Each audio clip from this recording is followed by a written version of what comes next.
আপনারা আমাকে অনেকেই কমেন্ট করে জানিয়েছেন যে বাড়িতে আমরা যখন ক্ষীর দই বানাচ্ছি ওই ক্ষীর দইটা আমরা কিছুতেই জমাতে পারছি না।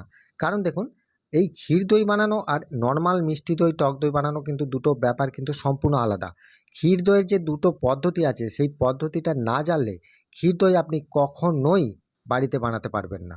নমস্কার বন্ধুরা, বেঙ্গল সুইটস চ্যানেলে আপনাদের সকলকে স্বাগত জানাই। আজকে আমি আপনাদেরকে দেখাবো নবদ্বীপের মতো বা দোকানের মতো ক্ষীর দই আপনারা বাড়িতে পারফেক্টভাবে কিভাবে বানাবেন। তো বন্ধুরা দেখুন, এখানে ক্ষীর দই বানানোর জন্য দুটো পদ্ধতি কিন্তু খুবই গুরুত্বপূর্ণ। একটা হচ্ছে মাপ পদ্ধতি, আরেকটা হচ্ছে এক্সট্রা হিট পদ্ধতি। এই দুটো পদ্ধতি আজকের ভিডিওতে আপনাদেরকে একদম পারফেক্টভাবে দেখিয়ে দেবো। কারণ দেখুন, এক্সট্রা হিট পদ্ধতিতে যদি এই দইটা না বসানো হয় তাহলে কিন্তু এই দইটা কখনোই জমাতে পারবেন না। আরেকটা জিনিস দেখাবো, যেটা হচ্ছে আপনারা বাড়িতে যখন ক্যারামেল তৈরি করেন, ক্যারামেলটা অনেক সময় দেখা যায় তেঁতো হয়ে যায় বা পুড়ে যায়। তো বন্ধুরা, পারফেক্টভাবে কীভাবে ক্যারামেল তৈরি করতে হয় সেটা কিন্তু আজকের ভিডিওতে আপনাদেরকে পারফেক্টভাবে দেখাবো। তো বন্ধুরা, তাহলে চলুন শুরু করি আজকের এই রেসিপি। সবার প্রথমে ক্ষীর দই বানানোর জন্য আমি এখানে দেখুন এই বাটিটার মধ্যে 1 লিটারের মতো লিকুইড দুধ নিয়েছি। এবার এই লিকুইড দুধটার একটা মাপ নিতে হবে। এইবারে দেখুন, আমি এখানে একটা কড়া নিয়ে নিচ্ছি। এই কড়াটার মধ্যে আমি দিয়ে দিচ্ছি 1 লিটার দুধটা পুরোটাই। আর এই যে কাপটা দেখতে পাচ্ছেন, এটা 250 ml এর কাপ। তাহলে এখান থেকে আমি 1 লিটার দুধ থেকে 500 ml দুধ সরিয়ে নিচ্ছি।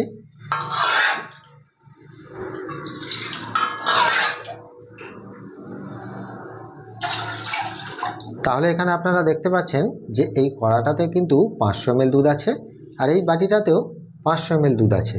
তাহলে এই দুধটাকে আমি মেপে নেব। এবারে এই যে খুন্তিটা আছে, এই খুন্তির পেছন দিকে এই রকম একটা সুতো আমি কিন্তু ভালো করে বেঁধে দেব। আপনারা চাইলে সুতোর পরিবর্তে এখানে গার্ডারটাও দিতে পারবেন। এইবার দেখুন, সুতোটা আমি এখানে বেঁধে দিয়েছি। এইবারে দুধটাকে আমি জাস্ট মেপে নেব। দেখতে পাচ্ছেন যে দুধের মাপটা কিন্তু এখানে আছে, সেজন্য সুতোটাকে আরেকটু টেনে নিচের দিকে সরিয়ে দিচ্ছি। দেখতেই পাচ্ছেন যে সুতোটা কিন্তু দুধের মধ্যে ছুঁয়ে ছুঁয়ে আছে। এই মাপটাই কিন্তু এখানে পারফেক্ট মাপ। 500 ml দুধের কিন্তু এটাই মাপ। আচ্ছা, ক্ষীর দই বানানোর জন্য দুধের যে ঘনত্ব থাকে সেটার ওপরেই কিন্তু ক্ষীর দইটা একদম পারফেক্ট হয়। সেজন্য কি হয় যে 1 লিটার দুধকে 500 ml ফুটিয়ে মেরে দিতে হয়, মানে হাফ করে দিতে হয়।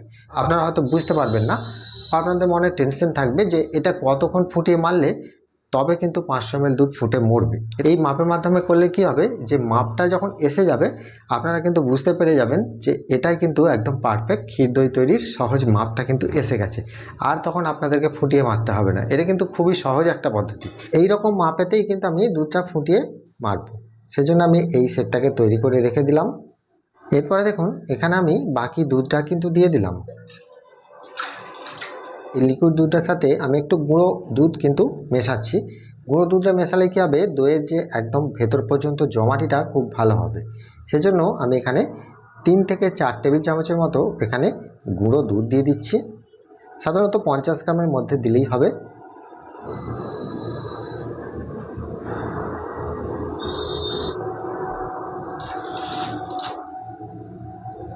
গুঁড়ো দুধটা যে আমি দিয়েছি, এখন কিন্তু দুধটা ঠান্ডা আছে। একটু গরম করে নিলে খুব সুন্দরভাবে গুঁড়ো দুধটা কিন্তু এখানে গলে যাবে। তাহলে এটাকে আমি উনুনে চাপিয়ে দিচ্ছি।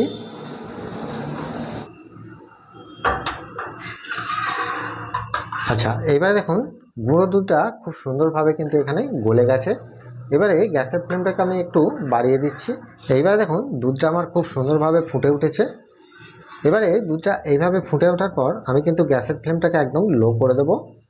কমিয়ে দিয়েছি, দিয়ে হালকাভাবে দুধটাকে এইভাবে আমি ফোটাবো। আর মাঝে মাঝে কিন্তু এইভাবে একটু নেড়ে দেবো, তাহলে কী হবে, তলায় ধরে যাবে না। এরপর আমি এতে দিয়ে দিচ্ছি 4টের মতো ছোট এলাচ। এবারে দেখুন 2-1 মিনিট ফুটে যাওয়ার পর আমি এখানে দিয়ে দেবো চিনি, মিষ্টির জন্য চিনি। এবার আপনাদের মনে প্রশ্ন আসবে যে চিনিটা কি ইচ্ছা মতো দেওয়া যাবে? এটা কিন্তু করবেন না, কারণ দেখুন প্রত্যেকটা জিনিসের একটা কিন্তু মাপ থাকে। যেহেতু আমরা এখানে 1 লিটার দুধের ক্ষীর দই বানাবো, সেজন্য কিন্তু আমি এখানে 150 গ্রাম চিনি নিয়েছি। বেশি কিন্তু চিনি আপনারা দেবেন না, তাহলে কিন্তু দইটা অতিরিক্ত মিষ্টি হয়ে যাওয়ার ফলে এটা কিন্তু বসতে অনেক অসুবিধা হতে পারে। এটা কিন্তু এখানে সব দেব না, কারণ এখানে আমাদেরকে একটু ক্যারামেল তৈরি করতে হবে লাল দই তৈরি করার জন্য। সেজন্য আমি এখানে 50 গ্রামের মতো রেখে দিয়ে বাকি চিনিটা এতে দিয়ে দিচ্ছি।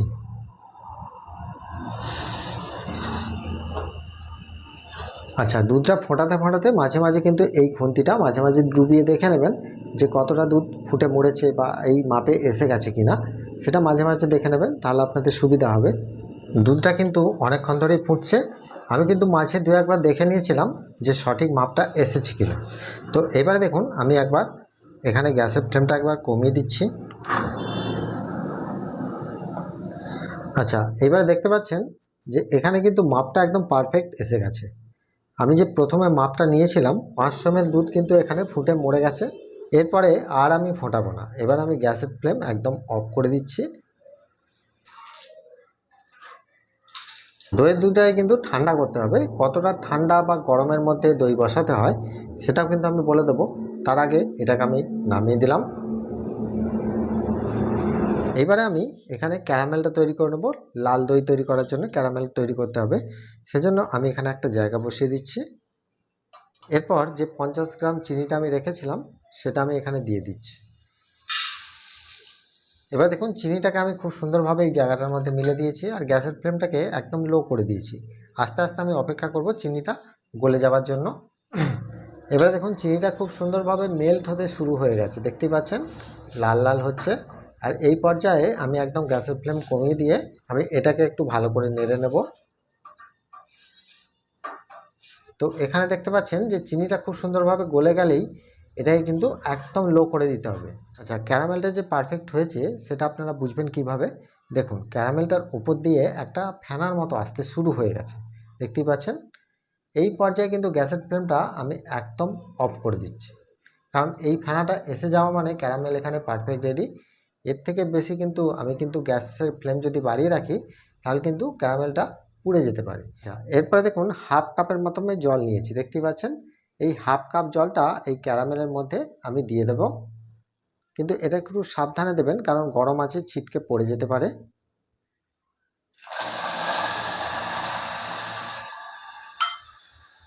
দেওয়ার পর চামচে করে এইভাবে একটু নেড়ে দেবেন, তাহলে দেখবেন ক্যারামেলটা খুব সুন্দরভাবে কিন্তু গলে যাবে। আচ্ছা, এবারে দেখতে পাচ্ছেন ক্যারামেলটা খুব সুন্দরভাবে কিন্তু তৈরি হয়ে গেছে। এবারে দেখুন এই ক্যারামেলটা নিয়ে আমি ডাইরেক্ট দুধের মধ্যে দিয়ে দেব।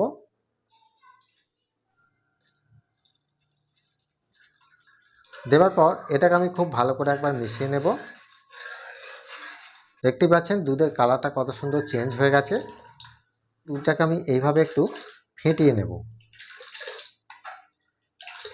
ফেটিয়ে নিলে দেখতে পাচ্ছেন যে দুধের ওপরে একটা খুব সুন্দর ফেনার মতো আসছে। এটা কিন্তু ক্ষীর দইয়ের ওপরে দেখবেন একটা সরের মতো লেয়ার বসে, সেটা কিন্তু এই ফেনাটা ওই ক্রিম বা সরের মতো লেয়ারটা আনতে সাহায্য করবে। এরপর দেখুন এটাকে আমি সাইডে রেখে দিলাম। এবারে দেখুন এক্সট্রা হিট পদ্ধতির মাধ্যমে আমাদেরকে দইটা বসাতে হবে। নর্মালভাবে দইটা বসালে কিন্তু এটা হবে না, কারণ যেহেতু দুধটা খুব ঘন হয়ে গেছে সেজন্য এক্সট্রা হিট কিন্তু এখানে দিতেই হবে। তো এখানে এক্সট্রা হিটটা আমি কিভাবে দিচ্ছি সেটাই দেখতে থাকুন। তার জন্য দেখুন আমি এখানে একটা সেটআপ তৈরি করে নিচ্ছি। প্রথমে একটা এরকম কড়া বসিয়ে দিলাম। তো আপনারা চাইলে এরকম কড়ার পরিবর্তে কোনো জামবাটি বা কোনো এরকম উঁচু ধরনের কোনো জায়গাও কিন্তু এখানে বসাতে পারবেন। এইবারে দেখুন এই কড়াটার মধ্যে আমি অল্প করে একটু লবণ দিয়ে দিচ্ছি। লবণের পরিবর্তে বালিটাও কিন্তু এখানে অ্যাড করে আপনারা এক্সট্রা হিটটা দিতে পারবেন।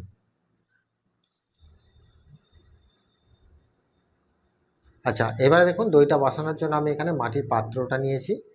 এই মাটির পাত্রটা আমি এখানে এর মধ্যে দিয়ে দেব।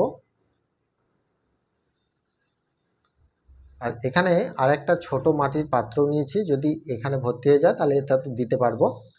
আচ্ছা, এখানে আপনারা কিন্তু মাটির ভাঁড়টাকে কখনোই ধুয়ে ব্যবহার করবেন না, এরকম মুছে নেবেন, মুছে নিলেই হবে। ধুয়ে ব্যবহার করলে কী হবে, এক্সট্রা জল থেকে যেতে পারে ভাঁড়ের মধ্যে, তাহলে কিন্তু দইটা বসতে অনেক অসুবিধা হবে। সেজন্য ভাঁড়টা সবসময় মুছে ব্যবহার করবেন। এরপরে দেখুন এর ওপর থেকে আমি এই ঢাকাটা দিয়ে দিলাম। আর এখানে যে ছিদ্রটা আছে সেটা আমি এইভাবে বন্ধ করে দিলাম। দেওয়ার পর গ্যাসের ফ্লেমটা আমি অন করে দিয়ে এটাকে আমি 10 মিনিটের মতো একটু হিট করে নেব। আচ্ছা, এইবারে দেখুন আমি দইটা বসানোর জন্য আমি এখানে সাজাটা নিয়ে নেব। তো এখানে আমি একটা বাটি নিয়ে নিচ্ছি। এই বাটিটাতে নিয়ে নিয়েছি 100 গ্রামের মতো টক দই। এই টক দইটাকে ভালো করে একবার ফেটিয়ে নেব। এখানে আপনাদের মনে প্রশ্ন আসবে যে এই দইটা বসাতে গেলে শুধুমাত্র কি টক দই দিয়েই বীজ হিসাবে বসাতে হয়? কখনোই নয়, আপনারা মিষ্টি দই দিয়েও কিন্তু এই দইটা বসাতে পারবেন, আবার টক দই দিয়েও বসাতে পারবেন। যদি মিষ্টি দই দিয়ে বসান সেক্ষেত্রে পরিমাণটা একটু বেশি লাগবে, আর টক দই দিয়ে করলে একটু কম লাগবে। আচ্ছা, এইবারে দেখুন টক দইটাকে আমি খুব ভালো করে ফেটিয়ে নিয়েছি, দেখতেই পাচ্ছেন একটা ক্রিমের মতো হয়ে গেছে। এবার এটাকে আমি সাইডে রেখে দিচ্ছি। এবার দেখুন এখানে আমি দুধটা নিয়ে নিচ্ছি। এইবারে আমি দুধের মধ্যে আমি এখানে সাজাটা দেব। তার জন্য কিন্তু এখানে দুধের যে গরমটা সেটা দেখে নিতে হবে। এইভাবে আঙুল ডুবিয়ে দেখে নেবেন। যদি দেখেন যে দুধটার মধ্যে আঙুল ডুবিয়ে আপনি 5 থেকে 6 সেকেন্ডের মতো রেখে দিতে পারছেন বা 10 সেকেন্ডের মতো রাখতে পারছেন, তাহলে জানবেন যে দুধটা এখানে হাত ছোঁয়া গরম অবস্থায় এসে গেছে। এই রকম হাত ছোঁয়া গরম অবস্থায় এসে গেলেই তখনই কিন্তু এতে আমি দইয়ের সাজাটা দিয়ে দেবো। এর থেকে গরম বা ঠান্ডায় কিন্তু আপনারা দেবেন না। এর থেকে গরমে দিলে দুধটা কেটে যেতে পারে, অথবা এখানে দইটা বসতে অনেক অসুবিধা হতে পারে। বা এর থেকে যদি আপনারা ঠান্ডায় দিয়ে দেন সেক্ষেত্রেও কিন্তু দইটা বসতে অসুবিধা হবে। সেজন্য কিন্তু এই রকম টেম্পারেচারে এসে গেলেই আমি কিন্তু এই টক দইটার মধ্যে এই যে ওপরের ফেটিয়ে রাখা ফেনাটা আছে অল্প করে একটু নিয়ে এই সাজাটার মধ্যে আমি দিয়ে দেব। দেবার পর এটাকে আরও ভালো করে একবার ফেটিয়ে নিচ্ছি। ফেটিয়ে নিলে দেখতে পাচ্ছেন খুব সুন্দর একটা স্মুথ ক্রিমের মতো হয়ে গেছে। এই অবস্থায় আমি এটাকে এতে দিয়ে দেব।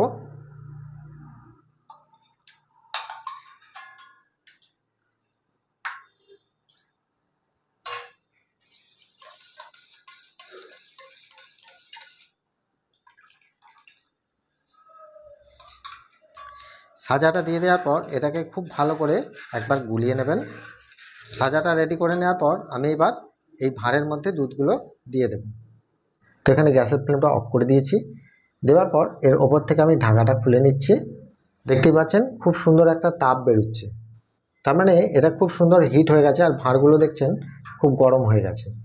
এই অবস্থায় এটাকে আমি নামিয়ে নিচ্ছি। এরপর দেখুন দইটা বসানোর জন্য আমি এখানে একটা সেটআপ তৈরি করে নিচ্ছি, দেখতে পাচ্ছেন। দেওয়ার পর এরকম একটা জায়গা দিয়ে দিলাম, উপরে আমি এটা বসিয়ে দিচ্ছি। আচ্ছা, এই কাজটা একটু দ্রুত করবেন, কারণ নাহলে এই কড়াটা আবার ঠান্ডা হয়ে যেতে পারে। এরপর দেখুন এখানে আমি দুধটা দিয়ে দেব।